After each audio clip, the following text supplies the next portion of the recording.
Hujambo popote ulipo mpenzi mtazamaji, natumai mzima buheri wa afya na karibu katika taarifa zetu za Dira ya Hope TV jioni ya leo. Jina langu ni Dolly Mwirigi mbuvi. Na mhubiri EZEKIEL Odero wa kanisa la New Life Prayer Center eneo la Mavueni, Malindi, kaunti ya Kilifi amekamatwa asubuhi ya leo na kanisa lake kufungwa. Odero aliojiwa kuhusu madai ya kuwa na uhusiano na mhubiri Paul Mackenzie anayetuhumiwa kueneza itikadi potovu katika mafunzo yake ya kidini, ambaye amesababisha vifo vya takriban watu 98 Shakahola, Kilifi.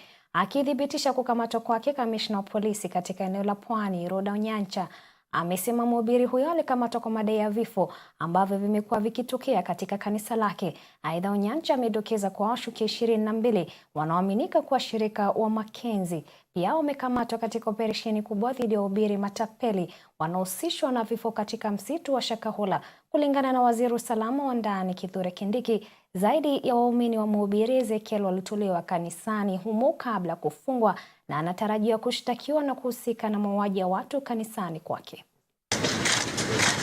This morning we have arrested Pastor EZEKIEL Odero of the New Prayer Center and Church at Mavueni in Kilifi County on allegations of the deaths that have been occurring at his premises and reported in various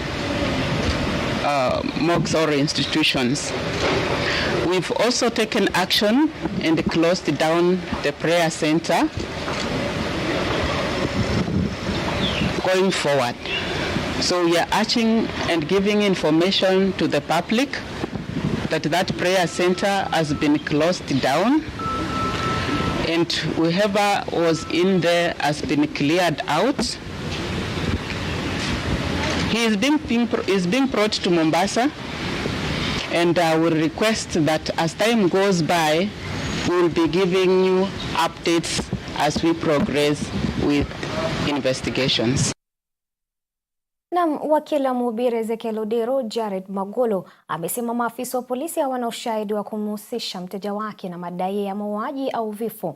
Magolo aliwaambia wanahabari Mombasa kwa mteja wake amekamatwa ila ataachiliwa huru kwani anayotuhumiwa kufanya hajahusika nayo. Odero alikamatwa na anazuiliwa na maafisa wa polisi kufuatia madai ya kuhusika na vifo vya watu kanisani mwake, huku kanisa hilo likifungwa siku moja tu baada ya kuhojiwa kuhusu uhusiano wake na kasisi Paul Mackenzie ambaye anahusishwa na vifo vya zaidi ya watu 100 Shakahola, Kilifi. Wanaharakati Mombasa wakiongozwa na Muhuri aidha wanataka polisi kuwakamata washukiwa wakiwa na ushahidi wa kutosha. What I can call wild questioning. Fishing. When you try to fish, look for things that don't exist. That's what they were doing.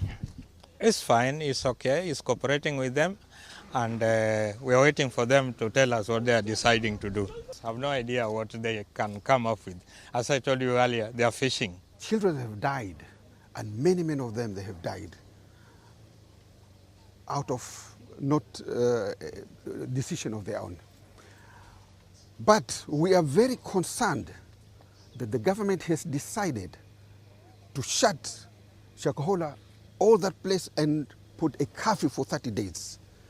What is the motive of the security to do such a thing like that? We suspect probably out of those graves, probably they are graves of alleged terrorists, which were buried maybe 2-3 years ago. Now, if they unearth and the DNA prove that these skeletons don't belong to the church, so it will raise a lot of questions. Unless the government tells us why they are shutting media, civil society, and all other players.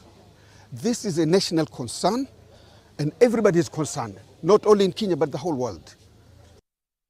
Na kundi la wachungaji eneo la Pwani limejitenga na mhubiri mwenye utata Paul Mackenzie na kusema mafundisho yake ni kinyume na maandiko. Wachungaji hao 100 kutoka kaunti za Mombasa, Kilifi, Kwale na Taita Taveta chini ya Pastors Fellowship walikusanyika katika kanisa la Pentecoste Mombasa na kusema wanamwona Mackenzie kama muuaji, wakinukuu ripoti za madai kuwa baadhi ya wafuasi wake waliotaka kujiondoa kanisani humo walinyongwa hadi kufa. We dissociate ourselves and condemn in the strongest terms possible the acts of Mr. Mackenzie. We do not even want to call him a pastor because what is being reported to have happened in line with what he's been teaching is contrary to Scripture. We want to reiterate that whatever happened in Shakahola is an isolated case, and it will be very unfortunate if the whole church in this nation is lumped together and condemned for what is happening or what has happened in Shakahola. Watu ambao kazi yao ni kusimama na kukashifu Ukristo, na hivyo basi wamepata mwanya wa kusema kwamba kwa sababu ya hili tunataka tuweze kuweka kidhibiti cha kulithibiti kanisa. Lakini nataka niseme ya kwamba tayari kanisa lishathibitiwa, na uthabiti wake ni sheria ya nchi ya Kenya. Ishathibitiwa kwa sababu katika taifa la Kenya kuna sheria ambazo zimebuniwa majuzi ya kwamba kila kanisa liwe chini ya mwavuli. Kama mambo yanaendelea, ni vema yatolewe waziwazi, yajulikane. Na tukisonga mbele ni kwamba muungano wa makanisa NCCK tawi la Bungoma ukiongozwa na mwenyekiti Askofu George Mechumu umelaani vikali mauaji ya Shakahola katika kaunti ya Kilifi yanayoaminika kusababishwa kutokana na imani potofu ya dini. Maaskofu wa muungano huo sasa wanataka serikali kuu kushirikiana na miungano ya makanisa nchini inapoweka mikakati ya kubuni sheria kudhibiti madhehebu nchini ili kukabiliana na ongezeko la dini zenye itikadi potovu. We have learned with shock and dismay the satanic and devilish acts of one Paul Mackenzie from Malindi. We strongly condemn the acts done by this man and the pain he has done to many families. We call upon the government to take the necessary stern action as per the law against this satanic cultic man that has cost many lives of many families. We ask the authorities to take action against all cultic perpetrators that have caused the deaths in Malindi and other parts of this nation. Tunataka tuweze kuhimiza serikali ya kwamba ikiweka mikakati ya kufanya regulation ya kanisa iweze kushirikiana na umbrella bodies ambazo zimetajwa kama vile NCCK, kama vile Conference of Catholic Bishops vile wamesema na mengine, kwa sababu tusiposhirikiana serikali halitajua ni lipi ambalo linafaa sana. Bali na hayo mtazamaji, ni kwamba naibu rais Rigathi Gachagua kwa mara nyingine tena ameongoza mkutano wa kujadili athari za pombe katika maeneo ya Mlima Kenya, ambapo amesema kuwa serikali haitalegea katika vita dhidi ya tishio hilo. Akizungumza katika hafla hiyo, Gachagua ametaja vijana kama kundi lililoathirika zaidi na kutoa wito kwa washikadau wote kuunga serikali mkono vita dhidi ya pombe haramu na dawa za kulevya nchini. Krisa Hati na taarifa hiyo. Katika jitihada za kukabiliana na tishio la pombe haramu na dawa za kulevya nchini, naibu rais Rigathi Gachagua ametoa wito wa kuimarishwa kwa ushirikiano miongoni mwa washikadau wote wakiongozwa na sekta za usalama na haki ili kukomesha tishio hilo. Akizungumza katika chuo cha mafunzo ya serikali eneo la Kabete, kaunti ya Kiambu, Gachagua amesisitiza kuwa juhudi za pamoja zinahitajika ili kuokoa kizazi cha vijana kinachoangamia. This war must be won.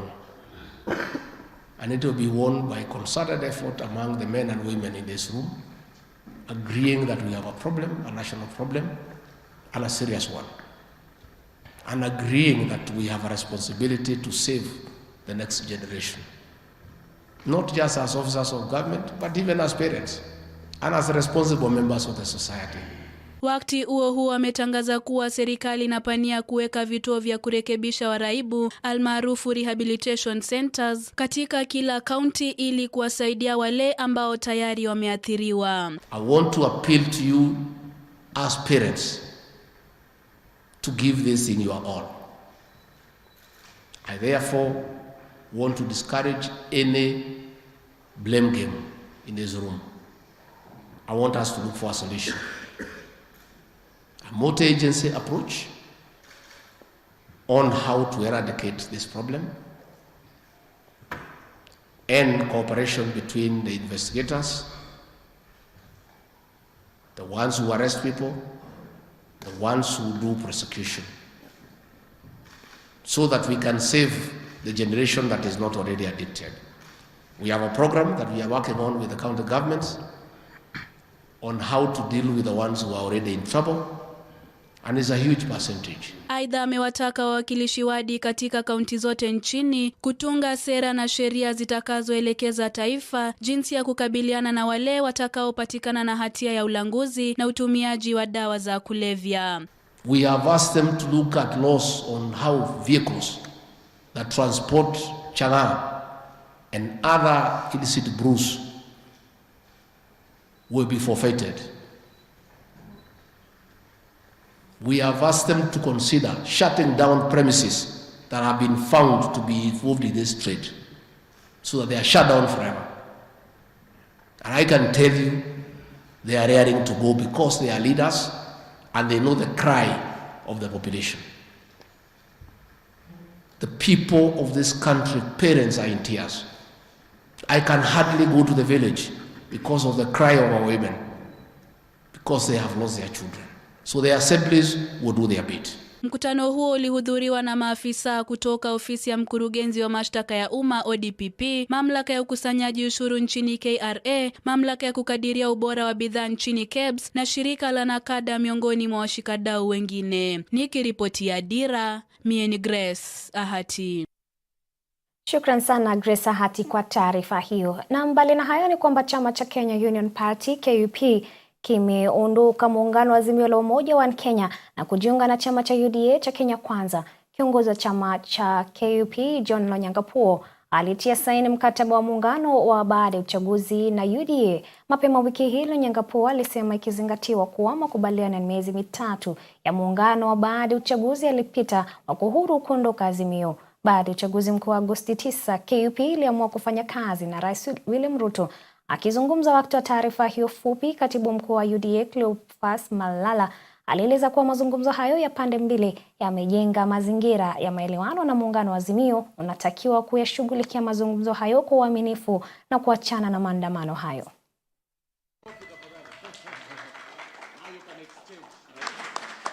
Today we announced the signing of a significant coalition agreement.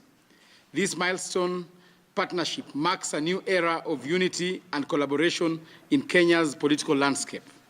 The coalition agreement between Kenya Kwanza Alliance and KUP is rooted in the shared vision of advancing the welfare and prosperity of the Kenyan people. Both parties. Mimi pamoja na timu yangu ya Kenya Union Party tumetimiza ile safari ambayo tulikuwa tumepanga kama chama kuhakikisha mambo ambayo tulipewa na wafuasi wetu iweze kufikia leo, kwamba tunaingia hii chama kubwa ya Kenya Kwanza. Kwa hivyo tuko full house hapa, na niseme ni vizuri kujua mahali huko na mahali unaenda. Na Rais mstaafu Uhuru Kenyatta amesifiwa kufuatia mchakato wa juhudi zake za kuendeleza ushirikiano na kurejesha amani na utulivu mashariki mwa Jamhuri ya Kidemokrasia ya Kongo DRC. Balozi wa Ufaransa nchini Kenya Arnaud, ambaye yuko nchini, amekutana na Rais mstaafu Kenyatta na kumhakikishia hamu Ufaransa kuendelea kuunga mkono mchakato huu ambao ni muhimu kwa kurejesha amani na utulivu mashariki mwa DRC.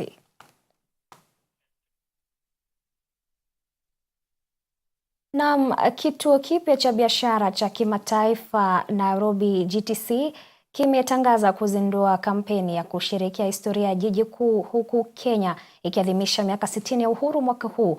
Kampeni iliyopewa jina la Migrate Nairobi Photo Exhibition itaadhimisha mageuzi na maendeleo ya Nairobi tangu uhuru wa kusherehekea kihistoria tajiri ya Nairobi kwa kuonyesha watu wake, usanifu, mitandao ya barabara, utamaduni tajiri na mengine mengi. Akizungumza wakati uzinduzi huo, gavana wa Nairobi Johnson Sakaja amesema mpango huu unakuja wakati wa Kenya wanahitaji kukumbusha uzuri wa urithi wa nchi yao, udhabiti wa watu wake, tofauti na ukuaji wa jiji kwa miaka mingi. Lucky because we have my father's, the late Muhammad Amin's vast archive of images that contain content about Nairobi dating back to the 1900s. He documented this city for close to 5 decades, and his work is a timestamp of history that isn't available anywhere else in the world. To have it showcased on these walls will be something quite historic, I believe. The underlining logic for us is we have the confidence about the Nairobi market. So that's why we decided to have do this long-term investment, and that's why we decided to actually the majority of the property we invested, we decided to hold for the long-term operation, and so I think we just decided to grow together with Nairobi city and the Nairobi market. Nairobi doesn't have gold under the ground. It doesn't have oil. Nairobi doesn't have diamonds under the ground. It doesn't have a lot of minerals. Our greatest asset is our people.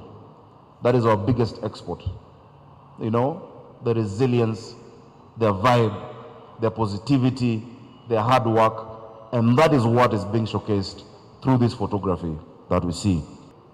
I look forward to actually seeing the photos that people have taken and that will be uploaded as we celebrate our city. Let this not end today, and I'm very happy we've discussed that we can be using this and many other places in the city to really showcase who we are. Let us partner.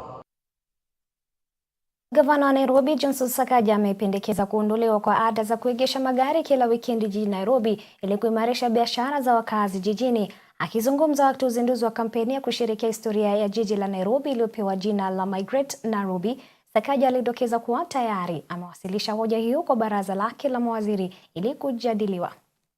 We have announced that we intend through the finance bill that is being tabled to the county assembly to make parking free on weekends in Nairobi County. You shall not be charged parking.